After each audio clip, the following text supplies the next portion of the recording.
Hello, ladies and gentlemen, and welcome to the Funk Chronicles. I'm Turk Logan, your host from Logan Communication and the Funk Music Hall of Fame and Exhibition Center. Today I have a very, very special guest, and we're going to chat with him all the way from Dallas, Texas, Mr. Kym Yancey. And Kym, are you there? I am here. Great to be with you this morning, Turk. Great to see you again after so many years, man. How you been? Good. Where you been? No. Well, you know, I had a little setback last year, but, you know, I'm not parallel. At least I'm straight up. I like that. I like that. You look good straight. Yeah. What has Kym Yancey been doing I know we talked offline a couple weeks ago, but you've been in Dallas, Texas for many years, but what have you been doing in Dallas, Texas since you left Ohio?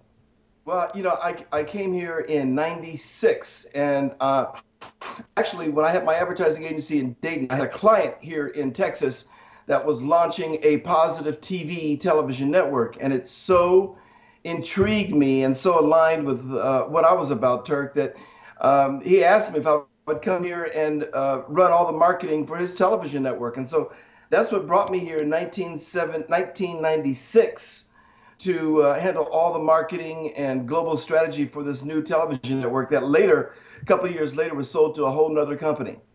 Well, you know, in talking to you, you told me how progressive Dallas, Texas is. And I like Dallas, Texas. Even though I've never been there, I just like Dallas, Texas. So I guess it kind of backs up what you actually say about it.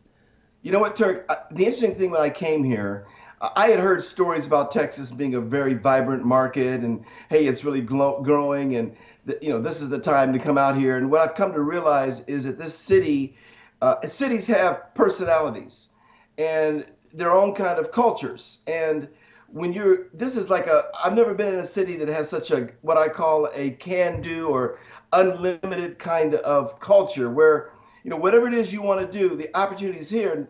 And if you run into a blockage anywhere, there's always another way to get around it. And so, but I told someone my first week here, I remember, you know, it took me 6 months before, you know, we ended up building a house here and that kind of thing. But I was staying in a hotel for about 6 months. And in this hotel, there was a shoe shine guy, great guy. His name was Lloyd. He and I would, you know, talk. But I'll never forget the first time I got a shoe shine from Lloyd, man. And Lloyd was a brother, and he was shining my shoes. And I asked him, I said, Lloyd, hey, how do you like Dallas? And I remember Lloyd saying to me, man, this place is unbelievable. This is just, I can't imagine being anyplace else. And I thought, you know what?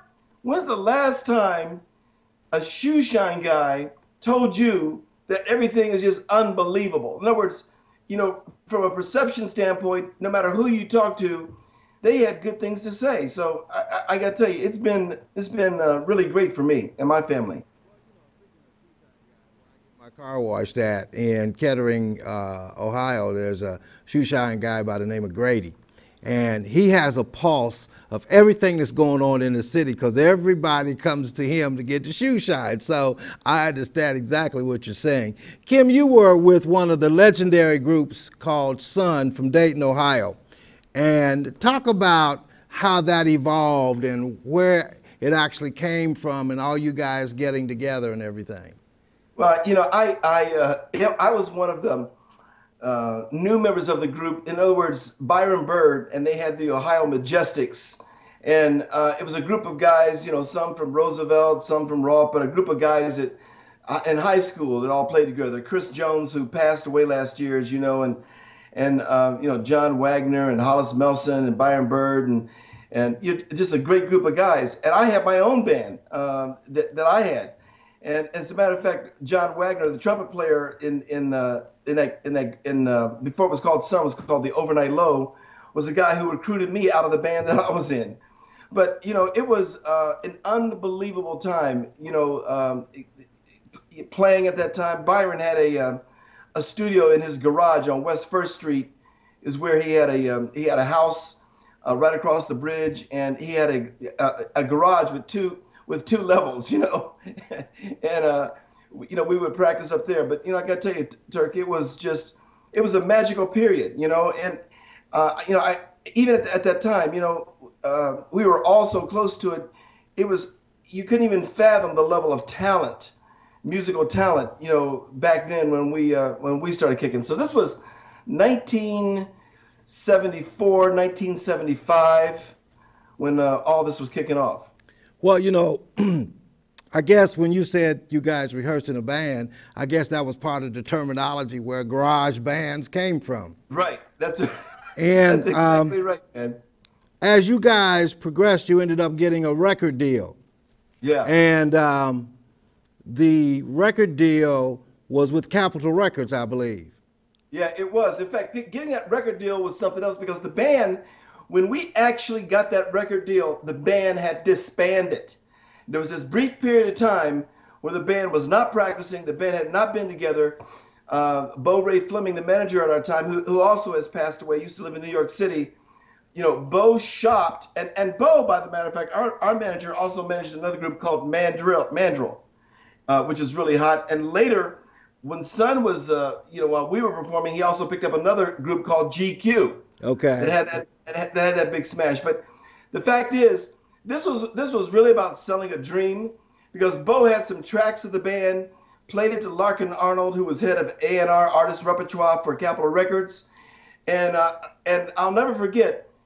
Bo actually, Larkin Arnold wanted to see the band, and Bo actually brought him to Dayton, Ohio, and the band wasn't together. And I met Larkin, and he said, "Hey, this is Kym Yancey. He's the drummer.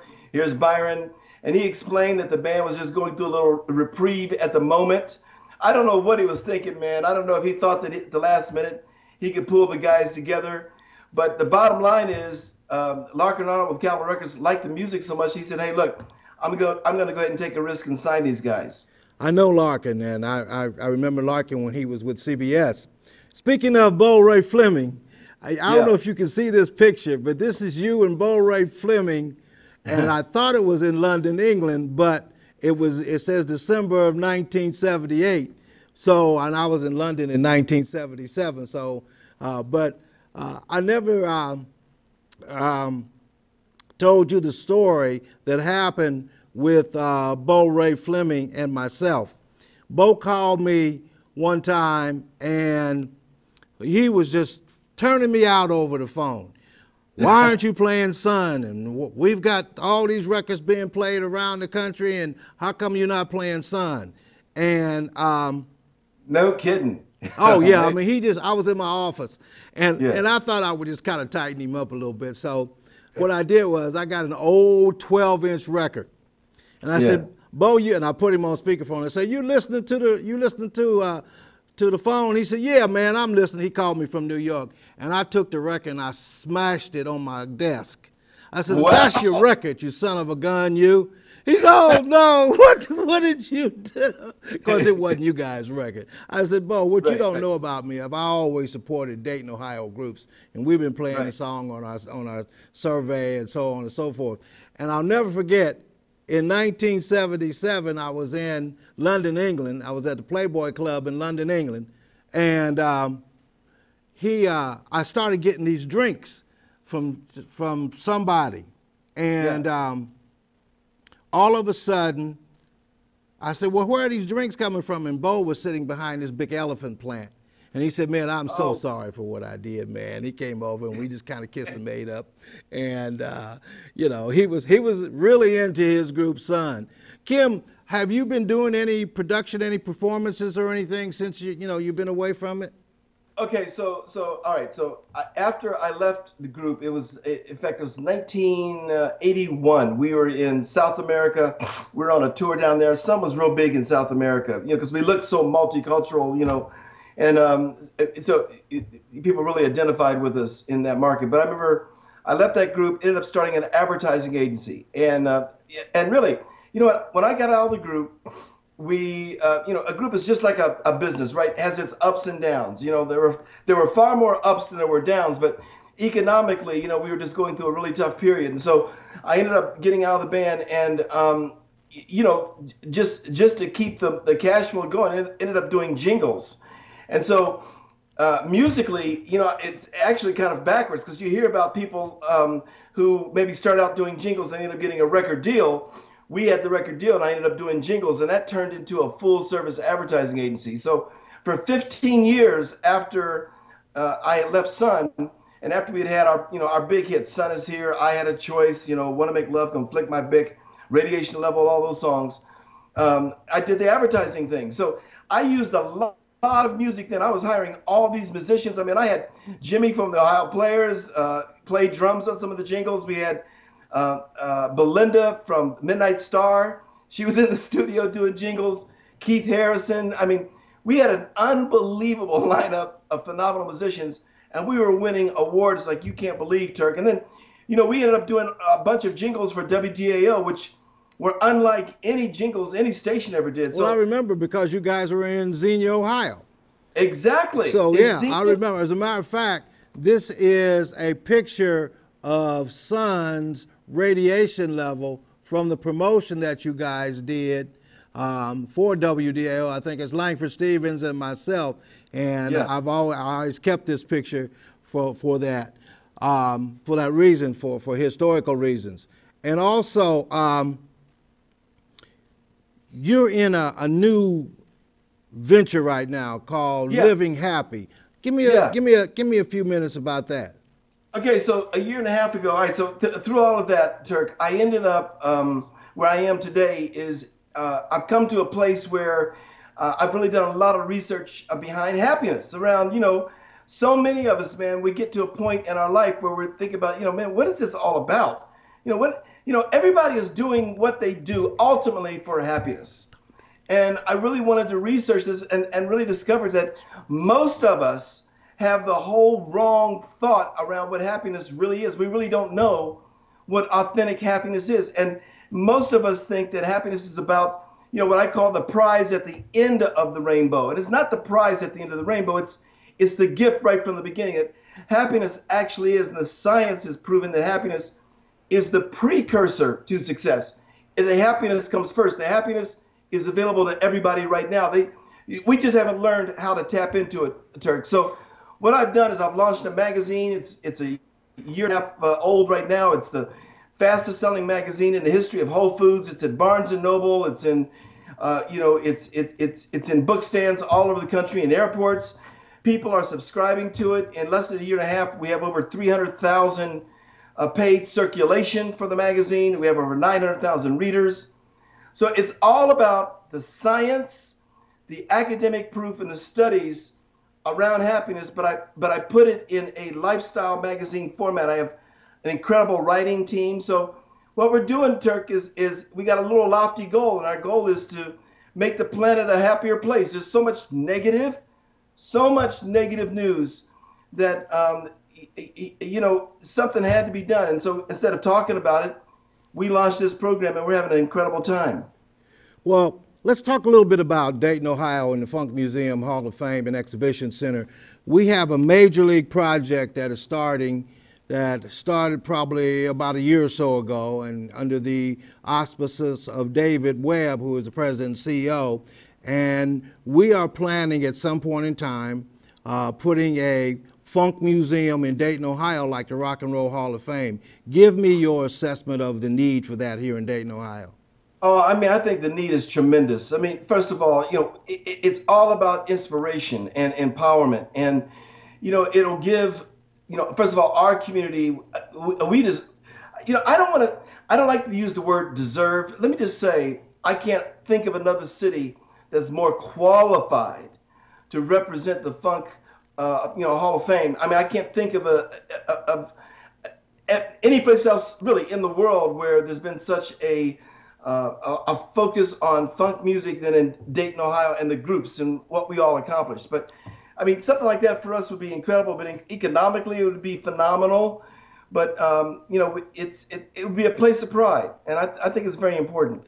Well, maybe at some point in time, as we develop and progress, because we've been doing the Funk Chronicles here at DATV for some time now, and it's starting to catch on. The Dayton Daily News writing articles about it, and I'm told Time Warner Cable is running it on Channel 5, and so it's starting to grow. Maybe at some point in time you can maybe even do an article on the Funk Museum Hall of Fame in your magazine, and maybe we can get some publicity and promotion, because this is a worldwide event that we're trying to do.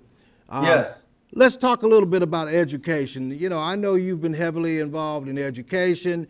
We're more than just a museum. We have an educational piece as well. And so let's talk about how important education is.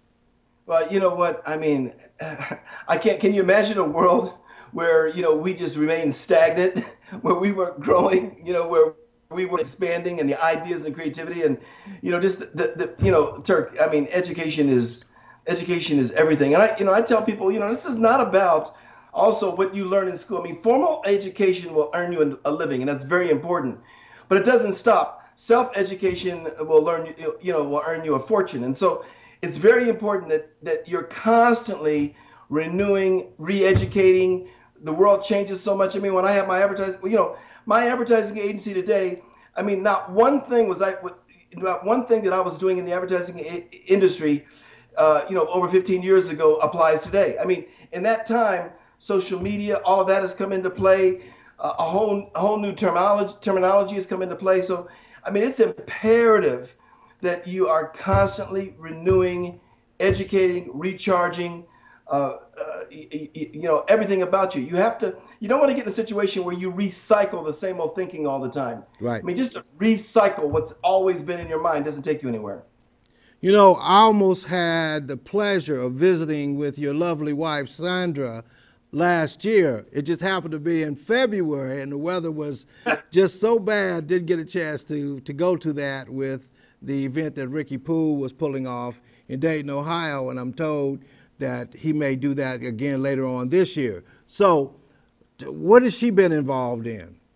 Well, Sandra leads the largest women's international business network in North America. It's called eWomen Network. You got to check it out, anybody, eWomenNetwork.com. But it's a network of women entrepreneurs helping women. There are men involved as well. There are men who join, but it's a membership-based organization. It's got 118 chapters spread across over 500,000 women connected to these chapters. They do the largest women's international business conference every year. It's 4 days here in Dallas. This year will be their 15th annual. So she just put in, hey, Turk, you'll take this. She just put in a whole new broadcast studio, a TV broadcast facility inside her corporate office. So, you talk about just expansion and moving into new directions, just to help women with their on-camera presentations and help them with their sales message. So what she does day in and day out is that. And then she also has a charity called the eWomen Network Foundation. And you might not know this, but CNN named the eWomen Network Foundation an American hero because of what we did during Hurricane Katrina to help a school in Pass Christian that we adopted and put in a whole new basketball floor and help the kids with new basketball gear and outfits and everything else. Well, there are a lot of couples out there that have businesses and whatnot, but what I've noticed with you and your wife, you seem to be a tandem couple, and you just seem to kind of bounce off of each other's ideas and everything, and it just seems to be working for both of you. There are a lot of couples I find that work together, and honestly, there needs to be some kind of workshop or something about working together. Now, let me tell you, Sandra and I were also the couple that before we started working together, if you had said, hey, can you guys imagine working with each other? We were the first ones to say, oh, I could never work with her. Or she'd say, I could never work with him, Right. But we started, the eWomen Network was started by both of us. And you know what? We just learned how to work with each other in the same sandbox. And well, I'll tell you something. One thing I do know is that when you were with Son, you were a drummer. And you were a hell of a drummer, as a matter of fact, because I had the opportunity of coming in the studio and watching you guys work. because a lot of the stuff you did was in Dayton, Ohio. Give me in about 2 minutes, give me a synopsis of where your background came from as far as the drums concerned. I was in love with drums at a very early age. And, so I was in the 4th and 5th grade and was beating up the pots and pans in the house. It was just something about one day I saw a drummer, Turk, and he just captivated me. I love the fact that, the guitar players and everybody were playing, and they seemed so close to me at that time. The drummer seemed like the guy that all the hands were moving, the body, every body part was being used. I thought, man, that is what I want to do. And it just captivated me. So just at an early age, and you find that with a lot of musicians, whether guitar players, bass players, they see somebody else.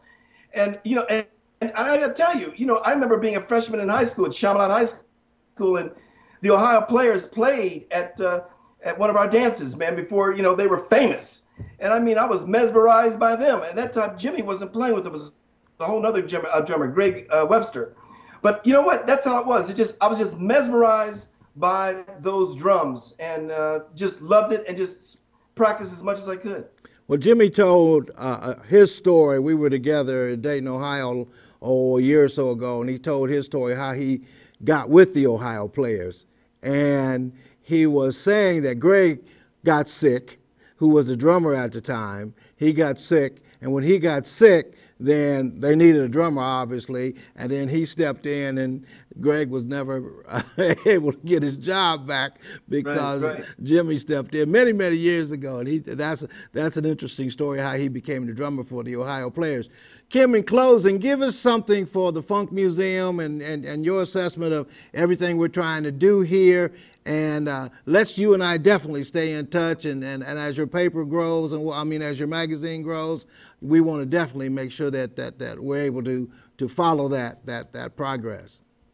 Yeah, first of all, I want everybody to know that it's a gift. First of all, Turk, you're a gift to be carrying the torch, but to keep moving this forward. So having that Funk Museum, because guess what? This isn't going to happen without leadership and without someone, driving the message and keeping it out in front of people. So first of all, just kudos and bravo to you, to what you're doing, and the people surrounding you that are supporting you to make this happen and be a reality. And I just want to also invite everybody to please check out livehappy.com and and hey, listen, and plug into it. Go to the website and look at what we're doing and some of the opportunities that we have that are just free and available to people.